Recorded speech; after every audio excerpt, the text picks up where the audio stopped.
सभी स्टूडेंट्स को मेरा नमस्कार। जैसा कि सभी को पता है जैसा कि सभी को पता है राजकीय महाविद्यालयों में, प्राइवेट कॉलेजों में एक स्कॉलरशिप दी जाती है जिसका नाम होता है समाज कल्याण छात्रवृत्ति योजना। एसजे डिपार्टमेंट के द्वारा दी जाती है। ये बीए पार्ट प्रथम से लेके एमए फाइनल तक दी जाती है, सभी को पता भी है। और इसमें परसेंटेज का कोई रोल नहीं रहता है, आप सिर्फ पास होने ज़रूरी है। तो इसमें इम्पोर्टेंट चीज़ ये है कि आपको इसमें एग्ज़ाम फॉर्म की रसीद और एडमिशन की रसीद दोनों लगानी होती है।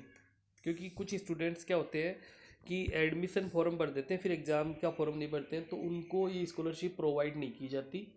तो ये सभी को मिलती है, जो एक तो SC ST और MBC। बाकी OBC में BPL इकोनॉमिक्स जो कमज़ोर परिवार है उनको मिलती है, सभी को नहीं मिलती है। तो इसमें बायोमेट्रिक सिस्टम है। बायोमेट्रिक का सिस्टम है कि आपको महाविद्यालय में उपस्थित होकर, आप प्राइवेट कॉलेज में पढ़ते हो तो भी ठीक है, आप सरकारी कॉलेज में पढ़ते हो तो भी ठीक है, आपको अपनी महाविद्यालय में उपस्थित होकर वहाँ पर आपको अपना बायोमेट्रिक अंगूठा ऑनलाइन लगाना पड़ता है, तब जाके इसको अप्रूव्ड किया जाता है। लेकिन इस 70 से क्या हुआ है कि एक बार में अप्रूव्ड नहीं हो रहे हैं फॉर्म अप्रूव्ड नहीं हो पा रहे हैं फॉर्म अप्रूव्ड नहीं हो पा रहे हैं क्योंकि बार बार बायोमेट्रिक मांगी जा रही है। पहले क्या होता था, पिछले 70 में एक बार बायोमेट्रिक हो गई तो उसका फॉर्म अप्रूव्ड हो जाता था, लेकिन अब नहीं हो पा रहा है।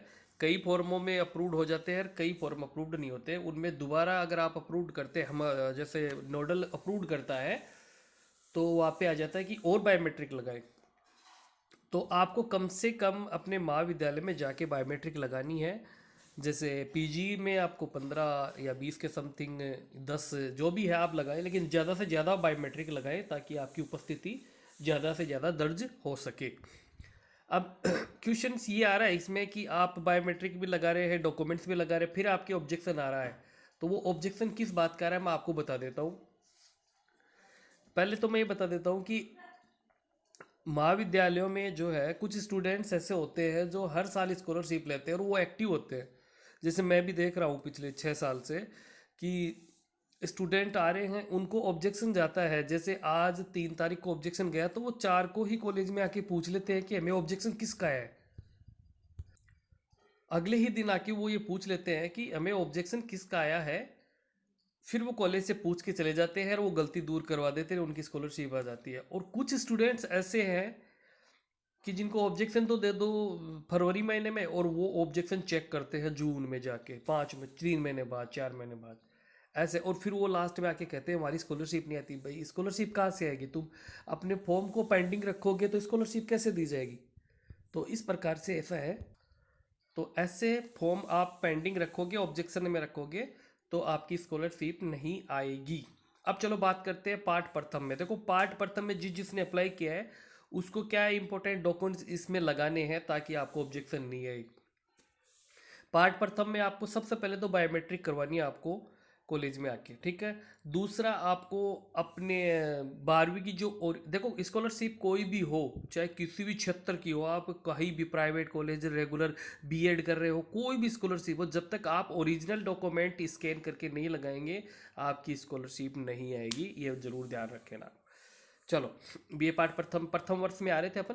प्रथम वर्ष में आपको फीस की दोनों रसीद लगानी है, एग्जाम रसीद और एडमिशन रसीद, और दोनों का टोटल करके भेजना है। जैसे दोनों का टोटल तो बन रहा है 1600 1700 और आप भेज रहे हो 450, तो वो नहीं चलेगा, ठीक है। उसके बाद इसमें 12वीं की ओरिजिनल अंक तालिका और बैंक की पासबुक खुद की होनी जरूरी है।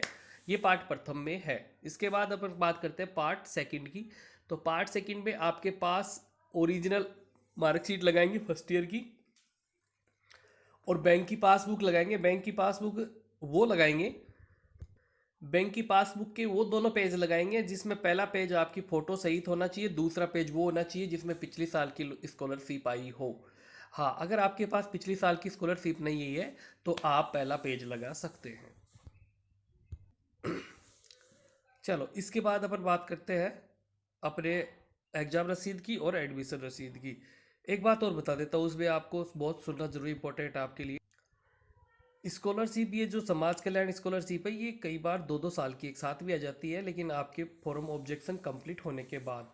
अब मैं पोर्टल पे कई बार देखता हूँ कि स्टूडेंटों के बहुत फॉर्म पेंडिंग पड़े हैं, स्टूडेंट अपने पास रखे हैं अपनी एसएसओ आईडी पे, और उन्होंने ऑब्जेक्शन हटाए ही नहीं। तो वो सिस्टम भी आप देख लेना। इसके बाद बात करते हैं अपन थर्ड ईयर की। थर्ड ईयर में भी आपको ओरिजिनल मार्कशीट लगानी है, सेकेंड ईयर की वही की बैंक की पासबुक वही हो गई। तो ये मैंने जो चीज़ें बताई है ये आप जरूर ध्यान देना, और जिस भी महाविद्यालय में आप पढ़ते हो बायोमेट्रिक लगवाना सुनिश्चित करें और अपने डॉक्यूमेंट्स लगाना सुनिश्चित करें, ताकि आपका जैसे भी कोई ऑब्जेक्शन आता है वो क्लियर हो जाए। देखो अपनी घर से तो पैसा जाता नहीं है, सरकार आपको पैसे दे रही है तो आप क्यों नहीं लेते, है ना। हर एक स्टूडेंट्स को ये आर्थिक सहयोग दिया जाता है सरकार की तरफ से, तो इसको लेना चाहिए। आप लेते नहीं हो, जबकि हम इतना सूचना डालते रहते हैं कि भाई आप ऑब्जेक्शन हटाइए, आप ऑब्जेक्शन हटाइए ताकि आपको पैसा मिले सरकार की तरफ से। लेकिन पता नहीं स्टूडेंट्स क्या दिमाग है, या ध्यान नहीं देते, लापरवाही करते हैं और ऑब्जेक्शन नहीं हटाते। और वैसे कुछ स्टूडेंट्स ऐसे भी हैं जो रेगुलर स्कॉलरशिप लेते हैं, वो मैंने आपको पहले बता ही दिया। चलो बाकी ठीक है, आपको सूचना अच्छी लगी हो। हाँ, ज़रूरी नहीं है कि मेरे से मेरी कॉलेज से रिलेटेड स्टूडेंट्स के लिए, ये सभी स्टूडेंट्स के लिए जो भी गवर्नमेंट कॉलेज प्राइवेट कॉलेज जहाँ भी पढ़ता है उन सभी के लिए है, ठीक है जी। बाकी जय हिंद जय भारत।